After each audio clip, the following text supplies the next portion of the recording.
Hello everyone. Product designing software ആയ solid sheet metal ട്യൂട്ടോറിയലിലേക്ക് എല്ലാവർക്കും സ്വാഗതം. ഇന്ന് നമ്മൾ പഠിക്കാൻ പോകുന്നത് വളരെ ഇമ്പോർട്ടൻ്റ് ആയിട്ടുള്ള ഒരു ഫീച്ചറിനെ പറ്റിയാണ്. ഇത് നിങ്ങളുടെ ഡിസൈനെ വളരെയധികം ഈസി ആക്കുന്നതിനും വളരെ ടൈം സേവ് ചെയ്യുന്നതിനും എല്ലാം ഒരു സഹായിക്കുന്ന ഒരു ഫീച്ചറാണ്, അല്ലെങ്കിൽ ഒരു ഫെസിലിറ്റിയാണ്. സോളിഡ് വർക്സിൻ്റെ ഒരു ഫെസിലിറ്റിയാണ്. ഇതെന്താണെന്ന് വെച്ച് കഴിഞ്ഞാൽ ഇൻ കണ്ടെക്സ്റ്റ് ഫീച്ചർ എന്നാണ് ഇതിന് പറയുന്നത്. നമ്മൾ നേരത്തെ പഠിച്ചതുപോലെ തന്നെ നമ്മൾ പാർട്ടുകൾ ആദ്യം ക്രിയേറ്റ് ചെയ്യുന്നു. സ്കെച്ചുകളും ഫീച്ചേഴ്സും എല്ലാം ഉപയോഗിച്ചിട്ട് പാർട്ടുകൾ നമ്മൾ ക്രിയേറ്റ് ചെയ്യുന്നു. അങ്ങനെ ക്രിയേറ്റ് ചെയ്ത പാർട്ടിൻ്റെ ഫയൽ എക്സ്റ്റൻഷൻ വരുന്നത് SLDPRT എന്ന് പറഞ്ഞ ഫയൽ എക്സ്റ്റൻഷനിലാണ്. ഇങ്ങനെയുള്ള ഫയലുകളെല്ലാം കൂടി നമ്മൾ കൊണ്ടുവന്ന് അസംബ്ലിയിൽ കൊണ്ടുവന്ന് അസംബിൾ ചെയ്യുന്നു എന്ന് നമുക്കറിയാം. അപ്പം നമ്മൾ ഓൾറെഡി ക്രിയേറ്റ് ചെയ്ത ഒരു പാർട്ടുകളാണ് നമ്മൾ അസംബ്ലിയിൽ കൊണ്ടുവന്ന് അസംബിൾ ചെയ്യുന്നത്. അതല്ലാതെ നമുക്ക് ഒരു പാർട്ടിനെ അസംബ്ലിയിലേക്ക് കൊണ്ടുവന്നിട്ട് ആ പാർട്ടിനെ മറ്റൊരു പാർട്ടുമായിട്ട് ഡയമെൻഷൻസിനെ റിലേറ്റ് ചെയ്യുക, അല്ലെങ്കിൽ ലിങ്ക് ചെയ്യുക. അതുമല്ലെന്നുണ്ടെങ്കിൽ മറ്റൊരു വിധത്തിൽ പറഞ്ഞു കഴിഞ്ഞാൽ നമുക്കൊരു എൻക്ലോഷർ ഉണ്ടാക്കണം എന്ന് വിചാരിക്കുക. അപ്പോൾ എൻക്ലോഷർ ഉണ്ടാക്കുമ്പോൾ സ്വാഭാവികമായിട്ടും അതിനൊരു ബേസ് ആയിട്ടുള്ള ഒരു പാർട്ടും ഉണ്ട്, ഒരു ടോപ്പ് ആയിട്ടുള്ള പാർട്ടും ഉണ്ടാവും, ഇല്ലേ? അപ്പം നമ്മൾ ബേസ് ആയിട്ടുള്ള ഒരു പാർട്ടിനെ, അതായത് അതിൻ്റെ അടിഭാഗം നമ്മൾ ആദ്യം പാർട്ടിൽ ക്രിയേറ്റ് ചെയ്തിട്ട് അതിനെ അസംബ്ലിയിൽ കൊണ്ടുവന്നു.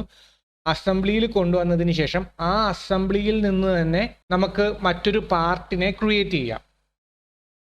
അപ്പം അങ്ങനെ ക്രിയേറ്റ് ചെയ്യുന്ന പാർട്ടിൻ്റെ ഡയമെൻഷൻസ്, അതായത് ആ ടോപ്പ് പാർട്ടിൻ്റെ ഡയമെൻഷൻസ് നമുക്ക് ഈ ബേസ് പാർട്ടിൻ്റെ, അതായത് അടിയിൽ വരുന്ന ആ ഭാഗത്തിൻ്റെ ഡയമെൻഷൻസുമായിട്ട് നമുക്ക് ലിങ്ക് ചെയ്യാം. അപ്പം അങ്ങനെ ലിങ്ക് ചെയ്ത് കഴിഞ്ഞാൽ എന്താണ് ഗുണമെന്ന് വെച്ച് കഴിഞ്ഞാൽ, നമ്മളുടെ ബേസ് പാർട്ടിൻ്റെ ഡയമെൻഷൻസ് നമ്മൾ മാനുവലായിട്ട് ചേഞ്ച് ചെയ്യുന്ന സമയത്ത് ഈ ടോപ്പ് പാർട്ടിൻ്റെ ഡയമെൻഷൻസും ഓട്ടോമാറ്റിക്കലി താഴത്തതിൻ്റെ ആനുപാതികമായിട്ട് തന്നെ ചേഞ്ച് ആകും. അപ്പം നമുക്ക് ടോപ്പ് പാർട്ടിനെ രണ്ടാമതായിട്ട് ക്രിയേറ്റ് ചെയ്യേണ്ട ആവശ്യമില്ല. അല്ലെന്നുണ്ടെങ്കിൽ ടോപ്പ് പാർട്ടിൻ്റെ ഡയമെൻഷൻസ് നമുക്ക് എക്സ്ട്രാ ആഡ് ചെയ്ത് കൊടുക്കേണ്ട ആവശ്യമില്ല.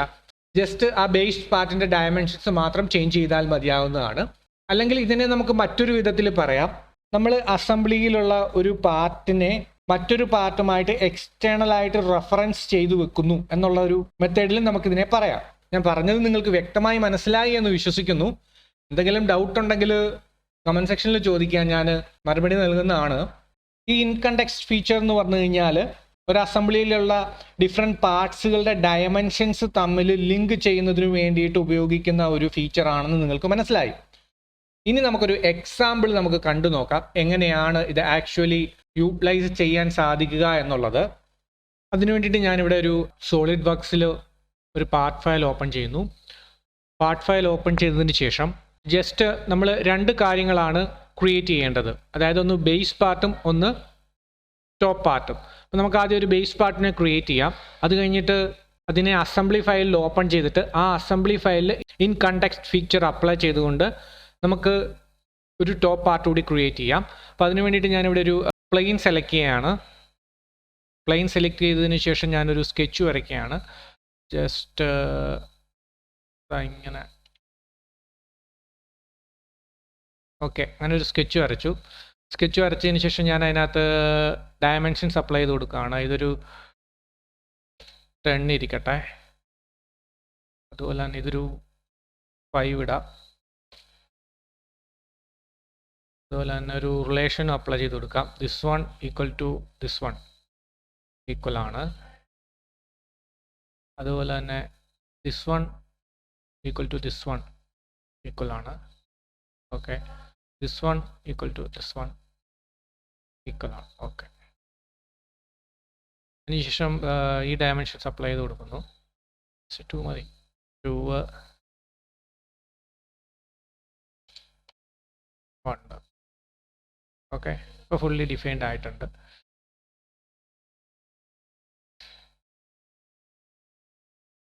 ഓക്കെ, അതിനുശേഷം സ്മാർട്ട് ഡയമെൻഷൻസ് ടെക്സ്റ്റ് ചെയ്യുന്നു. ഷീറ്റ് മെറ്റലിൽ വരുന്നു. ഷീറ്റ് മെറ്റലിൽ വന്നിട്ട് നമ്മൾ പഠിച്ച ബേസ് ഫ്ലഞ്ച് ടാപ്പ് ടൂൾ അപ്ലൈ ചെയ്യുന്നു. അത് ഏകദേശം ഒരു 1 ആണ് കിടക്കുന്നത്. 1ന് പകരം നമുക്കൊരു 10 തന്നെ അപ്ലൈ ചെയ്യാം. ഇത് ലിങ്ക് ചെയ്ത് കൊടുക്കാം. Okay,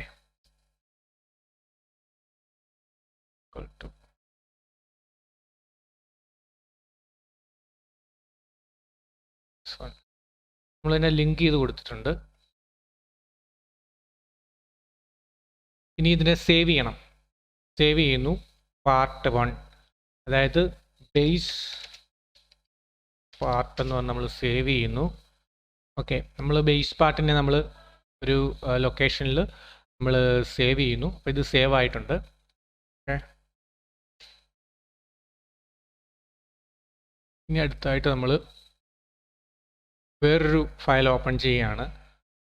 file new part. Okay, ഈ ഫയലിനെ സേവ് ചെയ്യുന്നു. ഇതിനെ സേവ് ചെയ്യുന്നത് എങ്ങനെയാണെന്ന് വെച്ച് കഴിഞ്ഞാൽ ടോപ്പ് പാർട്ട് എന്ന് പറഞ്ഞിട്ട് നമ്മൾ സേവ് ചെയ്യണം. Top part. ഇത് ബേസ് പാർട്ട് ഇവിടെ കിടപ്പുണ്ട്. ഓക്കെ, ശ്രദ്ധിച്ചോണം, ബേസ് പാർട്ട് ഇവിടെ കിടപ്പുണ്ട്. നമ്മളിപ്പോൾ ടോപ്പ് പാർട്ടിനെ സേവ് ചെയ്യാണ്. ടോപ്പ് പാർട്ടിൽ നമ്മൾ ഒന്നും ഡ്രോ ചെയ്യുന്നില്ല. ഓക്കെ, നമ്മൾ ടോപ്പ് പാർട്ടിനെ അങ്ങനെ തന്നെ വെച്ചിട്ട് ജസ്റ്റ് സേവ് ചെയ്തു. ടോപ്പ് പാർട്ടിൻ്റെ ഫയൽ അവിടെ ഇതായിട്ടുണ്ട്. ഇതിനകത്ത് എന്ത് കണ്ടൻറ്റ് വരുന്നോ അത് ആ ഫയലിൽ സേവ് ആകും.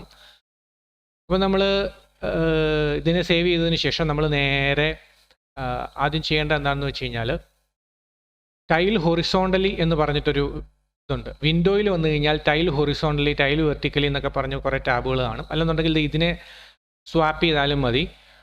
അപ്പം നമുക്കിപ്പോൾ ടൈൽ ഹൊറിസോണ്ടലി എന്നുള്ള ഒരു രീതിയിൽ നോക്കാം. അപ്പോൾ ഇത് നമ്മൾ നേരത്തെ ക്രിയേറ്റ് ചെയ്ത ബേസ് പാർട്ട്, ഇത് നമ്മുടെ ടോപ്പ് പാർട്ട്, വരയ്ക്കേണ്ട ടോപ്പ് പാർട്ട്. അപ്പോൾ ഇതിനെ നമ്മൾ സെലക്ട് ചെയ്യുന്നു, ജസ്റ്റ് ഓപ്പൺ കൊടുക്കുന്നു. ഓപ്പൺ കൊടുത്തതിന് ശേഷം ഇതിൽ നിന്ന് നമ്മൾ അസംബ്ലി ഓപ്പൺ ചെയ്യണം. അത് നമ്മൾ ഓൾറെഡി പഠിച്ചതാണ്. Make assembly from part or assembly എന്നുള്ളതിൽ ക്ലിക്ക് ചെയ്ത് കഴിഞ്ഞാൽ ഇതിൽ നിന്ന് ഒരു അസംബ്ലി ക്രിയേറ്റ് ആകും. അപ്പം അതിനകത്ത് ബേസ് പാർട്ടിനെ നമ്മൾ സെലക്ട് ചെയ്തിട്ട് ഓക്കെ കൊടുക്കുന്നു. അപ്പോഴത്തേക്കും ബേസ് പാർട്ട് ഇവിടെ വന്നിട്ടുണ്ടാകും. അപ്പോൾ ഇതിൻ്റെ ബേസ് പാർട്ടിൻ്റെ ഒറിജിൻ ദാ ഇവിടെയാണ് വരുന്നത്. ഇതിൻ്റെ അസംബ്ലിയുടെ ഒറിജിനും സെയിം ലൊക്കേഷനിൽ തന്നെയാണ് വന്നിരിക്കുന്നത്. അതുകൊണ്ട് നമുക്ക് അതിനെ കൂടുതലായിട്ട് ജോയിൻ ചെയ്ത് കൊടുക്കേണ്ട ആവശ്യമില്ല. ഓക്കെ, അപ്പോൾ ബേസ് പാർട്ട് വന്നിട്ടുണ്ട്. ഇതിന് ശേഷം നമ്മൾ എന്താണ് ചെയ്യേണ്ടതെന്ന് വെച്ച് കഴിഞ്ഞാൽ നമ്മളവിടെ ഓൾറെഡി ക്രിയേറ്റ് ചെയ്ത് വെച്ചിരിക്കുന്ന ഒരു എംപ്റ്റി ആയിട്ടുള്ള ടോപ്പ് പാർട്ട് ഉണ്ടല്ലോ, ആ ടോപ്പ് പാർട്ടിനെ ടൈൽ ഹൊറിസോണ്ടലി എന്ന് പറഞ്ഞ ഇതെടുത്ത് നമ്മൾ ഇതിലേക്ക് ആഡ് ചെയ്യണം. അതെങ്ങനെയാണെന്ന് കാണിച്ചു തരാം. ആദ്യമായിട്ട് നമുക്ക് എന്താണ് ചെയ്യേണ്ടതെന്ന് വെച്ച് കഴിഞ്ഞാൽ ഇതിനെ ആദ്യം അസംബ്ലി എന്ന് പറഞ്ഞ് സേവ് ചെയ്യണം. അസംബ്ലി 1 ടോപ്പ് ബേസ് അസംബ്ലി ഞാനിപ്പോൾ കൊടുക്കാം. ടോപ്പ് ബേസ് അസംബ്ലി എന്ന് പറഞ്ഞ് ഞാനിപ്പോൾ സേവ് ചെയ്യുന്നു. അപ്പോൾ അത് സേവ് ആയിട്ടുണ്ട്. അപ്പോൾ ഈ ഫയലും സേവ് ആയി, അസംബ്ലി ഫയലും സേവ് ആയി. അതിനുശേഷം നമ്മൾ നേരത്തെ പറഞ്ഞതുപോലെ ഇവിടെ വിൻഡോയിൽ വരിക, ടൈൽ ഹൊറിസോണ്ടലി എന്ന് പറഞ്ഞതിനകത്തോട്ട് വരിക. ഇപ്പോൾ നമുക്ക് 3 ഫയലുകളും ഈസി ആയിട്ട് കാണാൻ സാധിക്കും. ഇത് നമ്മളുടെ ഇത് നമ്മുടെ പാർട്ട് ഫയലാണ്, അതായത് ബേസ് പാർട്ട് ഫയലാണ്. ഇത് നമ്മുടെ ടോപ്പ് പാർട്ട് ഫയലാണ്. അതുപോലെ തന്നെ ഇതൊരു അസംബ്ലി ഫയലാണ്. ഈ അസംബ്ലി ഫയലിലേക്ക് ഈ ബേസ് പാർട്ടിനെ ഓൾറെഡി ഇൻസേർട്ട് ചെയ്ത് വെച്ചിട്ടുണ്ട്. നമുക്കിനി ഈ രണ്ടാമത്തതിനെ ഒന്നില്ലെങ്കിൽ ഇൻസേർട്ട് ചെയ്യാം, അല്ലെന്നുണ്ടെങ്കിൽ രണ്ടാമത്തതിനെ ഇതിനകത്തോട്ട് ലിങ്ക് ചെയ്ത് കൊടുത്തിട്ട് ഇവിടെ നമ്മൾ ക്രിയേറ്റ് ചെയ്യും. അപ്പോൾ ഓട്ടോമാറ്റിക്കലി ഇവിടെ ഇതുപോലെ ടോപ്പ് പാർട്ട് ക്രിയേറ്റ് ആയിക്കോളും. അപ്പോൾ അതാണ് നമ്മളിപ്പോൾ ചെയ്യുന്നത്. അപ്പോൾ അതിന് വേണ്ടിയിട്ട് ഞാനിവിടെ ടോപ്പ് പാർട്ടിനെ സെലക്ട് ചെയ്യുന്നു. സെലക്ട് ചെയ്തതിന് ശേഷം ക്ലിക്ക് ചെയ്തിട്ട് ഡ്രാഗ് ചെയ്തതായി അസംബ്ലി വിൻഡോയിലോട്ട് കൊണ്ടുവന്നിടുന്നു. ഓക്കെ, ഇപ്പം ആ അസംബ്ലി വിൻഡോയിൽ നമ്മൾ പോയി കഴിഞ്ഞ് കഴിഞ്ഞാൽ നമുക്കിവിടെ കാണാൻ സാധിക്കും ബേസ് പാർട്ടും ടോപ്പ് പാർട്ടും വന്നിട്ടുണ്ട്. ഈ ടോപ്പ് പാർട്ട് എന്ന് പറഞ്ഞു കഴിഞ്ഞാൽ ആക്ച്വലി ഇവിടെ ഫ്ലോട്ട് ചെയ്ത് നിൽക്കുകയാണ്. അപ്പോൾ ഈ ടോപ്പ് പാർട്ടിൻ്റെ ഒറിജിനും അസംബ്ലിയുടെ ഒറിജിനും തമ്മിൽ നമുക്ക് ഫസ്റ്റ് ലൈൻ ഒന്നിച്ചാണോ നിൽക്കുന്നതെന്ന് നോക്കാം. ഓക്കെ, അപ്പോൾ അതിനുവേണ്ടി ഞാൻ നോക്കുന്നു. ടോപ്പ് പാർട്ടിൻ്റെ ഒറിജിൻ ഇവിടെയാണ് നിൽക്കുന്നത്, അസംബ്ലിയുടെ ഒറിജിൻ ഇതാ ഇവിടെയാണ് നിൽക്കുന്നത്. അപ്പോൾ അതിന് നമുക്ക് ആദ്യം എന്താണ് ചെയ്യേണ്ടതെന്ന് വെച്ച് കഴിഞ്ഞാൽ ഫസ്റ്റ് നമുക്ക് അതിനെ ഒറിജിൻ സെയിം ആക്കണം. ഓക്കെ, മെയ്റ്റ് കൊടുക്കുന്നു. മെയ്റ്റ് കൊടുത്തതിന് ശേഷം കോയിൻസിഡൻറ്റ് മെയ്റ്റ് അപ്ലൈ ചെയ്ത് ഒറിജിനുകളെ സെയിം ആക്കി. ഓക്കെ കൊടുക്കുന്നു. ഓക്കെ കൊടുത്തതിന് ശേഷം ഇവിടെ മെയ്റ്റിൽ വരിക. എന്തെങ്കിലും ഡൗട്ട് ഉണ്ടെങ്കിൽ ഇവിടെ മെയ്റ്റിൽ വരിക, എഡിറ്റ് ഫീച്ചർ എന്നുള്ളത് സെലക്ട് ചെയ്യുക. സെലക്ട് ചെയ്തതിന് ശേഷം ഇവിടെ നമ്മൾ ചെക്ക് ചെയ്യണം ഈ അലൈൻ ആക്സിസ് എന്നുള്ളത് ടിക്ക് മാർക്കിലാണോ കിടക്കുന്നതെന്ന്. അങ്ങനെയല്ല കിടക്കുന്നതെന്നുണ്ടെങ്കിൽ തീർച്ചയായും അത് ടിക്ക് ചെയ്ത് കൊടുക്കണം, ഇല്ലെങ്കിൽ എറർ വരുന്നതാണ്. ജസ്റ്റ് എന്നിട്ട് ഓക്കെ കൊടുക്കുക. അപ്പോഴത്തേക്കും നമുക്ക് വിൻഡോ വന്നിട്ടുണ്ട്. ഇനി എന്താണ് ചെയ്യേണ്ടതെന്ന് വെച്ച് കഴിഞ്ഞാൽ നമ്മൾ ജസ്റ്റ് നമുക്ക് ക്രിയേറ്റ് ചെയ്യേണ്ടത് ടോപ്പ് പാർട്ടാണല്ലോ. അപ്പോൾ ഈ ടോപ്പ് പാർട്ടിൽ ജസ്റ്റ് ക്ലിക്ക് ചെയ്തിട്ട് ഇവിടെ ഈ എഡിറ്റ് പാർട്ട് എന്ന് പറഞ്ഞിട്ടൊരു ഐക്കൺ കിടക്കുന്നുണ്ട്. ഈ എഡിറ്റ് പാർട്ടിൽ ക്ലിക്ക് ചെയ്യുക. ക്ലിക്ക് ചെയ്തതിന് ശേഷം ഈ ഏതെങ്കിലും ഒരു പ്ലെയിനിലേക്ക് പോവുക. ഇവിടെ നമുക്ക് വേണ്ട റിക്വയർഡ് ആയിട്ടുള്ള പ്ലെയിൻ റൈറ്റ് പ്ലെയിൻ ആണ്. സോ ആ റൈറ്റ് പ്ലെയിനെ ക്ലിക്ക് ചെയ്യുന്നു.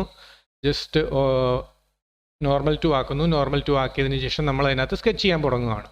അപ്പോൾ ജസ്റ്റ് ഞാൻ എന്താ ഇവിടുന്ന് സ്കെച്ച് ചെയ്യുന്നു, ജസ്റ്റ് ഇവിടെ കൊണ്ടുവരുന്നു, അതിനുശേഷം എന്താ ഇവിടെ കൊണ്ടുവരുന്നു, അതിനുശേഷം എന്താ ഇവിടെ കൊണ്ടുവരുന്നു. ഓക്കെ, നമ്മളൊരു സ്കെച്ച് ഇത് ചെയ്തിട്ടുണ്ട്. ഓക്കെ, അതിനുശേഷം നമ്മൾ എന്താണ് ചെയ്യേണ്ടതെന്ന് വെച്ച് കഴിഞ്ഞാൽ ഇതിൻ്റെ ഡയമെൻഷൻസ് ലിങ്ക് ചെയ്ത് കൊടുക്കണം. അതെങ്ങനെയാണെന്ന് വെച്ച് കഴിഞ്ഞാൽ ഡയമെൻഷൻസ് അല്ലെങ്കിൽ റിലേഷൻസ് യൂസ് ചെയ്താലും മതി. അപ്പോൾ ഇവിടെ ഓൾറെഡി ഒരു റിലേഷൻ അപ്ലൈ ആയിട്ടുണ്ട്, ഇവിടെ റിലേഷൻസ് ഒന്നും അപ്ലൈ ആയിട്ടില്ല. ഓക്കെ, ഇവിടെ നമുക്ക് എന്നിട്ട് ഡയമെൻഷൻസ് അപ്ലൈ ചെയ്ത് കൊടുക്കാം. പക്ഷെ നമ്മൾ പഠിക്കുന്നതിന് എളുപ്പത്തിന് വേണ്ടിയിട്ട് ഞാൻ ഡയമെൻഷൻസ് ഒന്നും കൊടുക്കുന്നില്ല, പെട്ടെന്ന് തീർക്കേണ്ടത് കൊണ്ട്. ഡയമെൻഷൻസ് കൊടുക്കുമ്പോൾ ഒരു കാര്യം പ്രത്യേകം ശ്രദ്ധിക്കുക, നമുക്ക് ഈ താഴത്തെ ഈ ഡയമെൻഷൻസ് വലുതാകുന്നതിനനുസരിച്ചിട്ട് ഇതിൻ്റെ ടോപ്പും നമുക്ക് വലുതാവണം. ഓക്കെ, അപ്പോൾ അതിന് വേണ്ടിയിട്ട് എന്താണ് ഞാൻ ചെയ്യുന്നതെന്ന് വെച്ച് കഴിഞ്ഞാൽ ജസ്റ്റ് ഇതിൽ ക്ലിക്ക് ചെയ്യുന്നു, ക്ലിക്ക് ചെയ്തതിന് ശേഷം ഇതിൽ ക്ലിക്ക് ചെയ്യുന്നു, എന്നിട്ട് ഈക്വൽ എന്നുള്ള ആ ഒരു ഇത് അപ്ലൈ ചെയ്ത് കൊടുക്കുന്നു, ഓക്കെ കൊടുക്കുന്നു. അതുപോലെ തന്നെ ഇവിടെയും ഇതും ക്ലിക്ക് ചെയ്തിട്ട് ഈക്വൽ എന്നുള്ള ആ ഒരു ഇത് അപ്ലൈ ചെയ്ത് കൊടുക്കും. അപ്പോൾ എന്താണ് ഇവിടെ നടക്കുന്നതെന്ന് വെച്ച് കഴിഞ്ഞാൽ നമ്മൾ ഈ ബേസിൻ ഡയമെൻഷൻസിൻ്റെ ഈ ഒരു ഹൈറ്റ് ചേഞ്ച് ചെയ്ത് കഴിഞ്ഞാൽ ഓട്ടോമാറ്റിക്കലി ഈ ടോപ്പിൻ്റെ ഹൈറ്റും ചേഞ്ച് ആകും ഫസ്റ്റ്. പിന്നെ നമുക്ക് ചേഞ്ച് ചെയ്യേണ്ടത് ഈ ലെങ്ത് ആണ്. അതിനു മുമ്പ് നമുക്ക് ഫീച്ചറിനെ അപ്ലൈ ചെയ്യണം. അതിന് വേണ്ടിയിട്ട് നമ്മൾ സ്കെച്ചിൽ നിന്ന് എക്സിറ്റ് ചെയ്യുന്നു. എക്സിറ്റ് ചെയ്തതിന് ശേഷം ഷീറ്റ് മെറ്റലിൽ വന്നിട്ട് നമ്മളിവിടെ ബേസ് ഫ്ലഞ്ച് ടാപ്പ് ടൂൾ സെലക്ട് ചെയ്യുന്നു.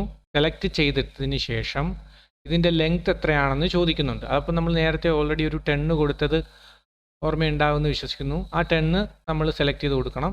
അതല്ലെങ്കിൽ ജസ്റ്റ് ഇവിടെ ക്ലിക്ക് ചെയ്താൽ മതിയാവുന്നതാണ്. ഇവിടെ നമ്മളെ എഡ്ജ് വരെ അപ് ടു വെർട്ടെക്സ് എന്നുള്ളത് സെലക്ട് ചെയ്തിട്ട് ആ എഡ്ജ് വരെയുള്ളത് ക്ലിക്ക് ചെയ്താൽ ഓക്കെ ആവുന്നതാണ്. അപ്പോൾ എന്താണ് സംഭവിക്കുന്നതെന്ന് വെച്ച് കഴിഞ്ഞാൽ ഇതിൻ്റെ ലെങ്ത്ത് കൂടുന്നതിനനുസരിച്ചിട്ട് ഈ ടോപ്പിൻ്റെ ലെങ്ത്തും ഓട്ടോമാറ്റിക്കലി എക്സ്റ്റെൻഡ് ആയിക്കോളും. ഓക്കെ, എന്നിട്ട് ഓക്കെ കൊടുക്കുക. ഓക്കെ കൊടുത്തപ്പോഴത്തേക്കും നമുക്കിവിടെ ഒരു ബേസ് പാർട്ടും ഉണ്ട്, ഒരു ടോപ്പ് പാർട്ടും ഉണ്ട്. നമ്മളിപ്പോൾ ഇതിനെ സേവ് ചെയ്യുന്നു. സേവ് ചെയ്തതിന് ശേഷം എഡിറ്റ് കമ്പോണൻ്റ് എന്നുള്ളതിൽ നിന്ന് എക്സിറ്റ് ചെയ്യുന്നു. എക്സിറ്റ് ചെയ്തതിന് ശേഷം നമ്മൾ ഇവിടെ ബേസ് പാർട്ടിൽ വന്നിട്ട് ബേസ് പാർട്ടിനെ നമുക്കിപ്പോൾ എഡിറ്റ് ചെയ്യാം. ഒരു എഡിറ്റ് പാർട്ട് എന്നുള്ളത് കൊടുക്കുന്നു. എഡിറ്റ് പാർട്ട് എന്നുള്ളത് കൊടുത്തിട്ട് നമ്മൾ സ്കെച്ചിൽ വരിക. സ്കെച്ചിൽ വന്നിട്ട് ഇവിടെ നമ്മൾ 10 കൊടുത്തിരിക്കുന്നത്. ഇതിൻ്റെ എക്സിറ്റ് ചെയ്യുന്നു, അതിന് റീബിൽഡ് കൊടുക്കുന്നു. റീബിൽഡ് കൊടുത്തതിന് ശേഷം നമ്മൾ ഇവിടെ അസംബ്ലിയിൽ വന്നിട്ട് നോക്കി കഴിഞ്ഞാൽ ഇവിടെ നമ്മളുടെ ഷേപ്പ് കൃത്യമായിട്ട് വന്നിരിക്കുന്നത് കാണാം.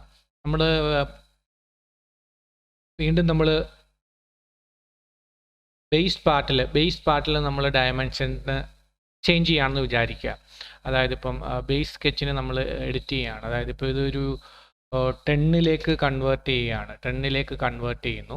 10ലേക്ക് കൺവേർട്ട് ചെയ്ത് കഴിയുമ്പോഴത്തേക്കും ബേസ് ഡയമെൻഷൻസ് ഇപ്പോൾ ചേഞ്ച് ആയതായിട്ട് നിങ്ങൾക്ക് കാണാം. എന്നിട്ട് നമ്മൾ ഓക്കെ കൊടുക്കുന്നു. ഓക്കെ കൊടുത്തതിന് ശേഷം നമ്മൾ ജസ്റ്റ് ഒന്ന് റീബിൽഡ് ചെയ്യുക. റീബിൽഡ് ചെയ്ത് കഴിയുമ്പോഴത്തേക്കും ഇവിടെ ഒരു എറർ പോലെ കാണിക്കും. അത് ജസ്റ്റ് ക്ലോസ് ചെയ്യുക. ക്ലോസ് ചെയ്ത് കഴിയുമ്പോഴത്തേക്ക് ഈ ബേസ് പാർട്ടിൻ്റെ അനുസരിച്ചിട്ട് ഈ ടോപ്പ് പാർട്ട് ഇവിടെ മോഡിഫൈ ആയിരിക്കും നിങ്ങൾക്ക് ഇവിടെ കാണാൻ സാധിക്കുന്നതാണ്. ഇവിടെ ഒരു ചെറിയൊരു മിസ്റ്റേക്ക് ഉണ്ട്. എന്താണെന്ന് വെച്ച് കഴിഞ്ഞാൽ ഇതിൻ്റെ ഔട്ട്സൈഡിൽ വേണം വരാൻ. അപ്പോൾ നമുക്കത് എഡിറ്റ് ചെയ്യുന്നത് എങ്ങനെയാണെന്ന് വെച്ച് കഴിഞ്ഞാൽ ജസ്റ്റ് ഇതിനകത്ത് എക്സിറ്റ് കമ്പോണൻസിൽ നിന്ന് കൊടുക്കുക. അതിനുശേഷം നമ്മൾ ഇവിടെ ടോപ്പ് പാർട്ടിൽ വരിക. ടോപ്പ് പാർട്ടിൽ വന്നിട്ട് എഡിറ്റ് പാർട്ട് എടുക്കുക. എഡിറ്റ് പാർട്ട് എടുത്തതിന് ശേഷം ആ സ്കെച്ചിൽ ഫീച്ചറാണ് നമുക്കിവിടെ മോഡിഫൈ ചെയ്യേണ്ടത്. അതായത് ഫീച്ചർ എക്സ്റ്റേണൽ ആയിട്ട് വരണം. അപ്പോൾ ഇതിനെഡിറ്റ് ഈ ബേസ് ഫ്ലഞ്ച് ടൂളിൻ്റെ ഫീച്ചറിനെ നമ്മൾ എടുത്തതിന് ശേഷം ജസ്റ്റ് ഡയറക്ഷൻ റിവേഴ്സ് ചെയ്ത് കൊടുക്കണം. ഓക്കെ, റിവേഴ്സ് ഡയറക്ഷൻ കൊടുക്കുക. അപ്പോൾ എക്സ്റ്റേണൽ ആയിട്ട് വരും. എക്സ്റ്റേണൽ ആയിട്ട് വന്നു കഴിയുമ്പോഴത്തേക്കും നമുക്കത് കൃത്യമായിട്ട് കൃത്യമായിട്ട് സെറ്റാവും. അതിനുശേഷം ഓക്കെ കൊടുക്കുക. അപ്പോൾ നിങ്ങൾക്ക് നോക്കിയാൽ കാണാം നമ്മൾ ഉദ്ദേശിച്ച രീതിയിൽ തന്നെ ഇതിൻ്റെ ടോപ്പ് വന്നിട്ടുണ്ട്. എന്നിട്ട് അതിൻ്റെ ഡയമെൻഷൻസ് മോഡിഫൈ ചെയ്ത് കഴിഞ്ഞാൽ മോഡിഫൈ ചെയ്യാം. അതായത് ഈ ബേസ് പാർട്ടിൻ്റെ ഡയമെൻഷൻസ് ചേഞ്ച് ആകുന്നതിനനുസരിച്ചിട്ട് ഈ ടോപ്പ് പാർട്ടും ഓട്ടോമാറ്റിക്കലി മോഡിഫൈ ആയിക്കോളും. ഇതാണ് ഇൻ കണ്ടെക്സ്റ്റ് ഫീച്ചർ എന്നുള്ളത് കൊണ്ട് ഉദ്ദേശിക്കുന്നത്. അപ്പോൾ ഇന്ന് പഠിപ്പിച്ച കാര്യങ്ങൾ വ്യക്തമായി മനസ്സിലായി എന്ന് വിശ്വസിക്കുന്നു. മറ്റൊരു വീഡിയോയിൽ കാണുന്നതുവരെ എല്ലാവർക്കും നന്ദി, നമസ്കാരം. വീഡിയോ ഇഷ്ടമായെങ്കിൽ തീർച്ചയായും ലൈക്ക് ചെയ്യുക, കമൻറ്റ് ചെയ്യുക. അതോടൊപ്പം സബ്സ്ക്രൈബ് ചെയ്യുക എന്നുകൂടി പറഞ്ഞുകൊണ്ട് ഞാൻ ഇന്നെൻ്റെ വാക്കുകൾ ഉപസംഹരിക്കുന്നു. എല്ലാവർക്കും നന്ദി, നമസ്കാരം.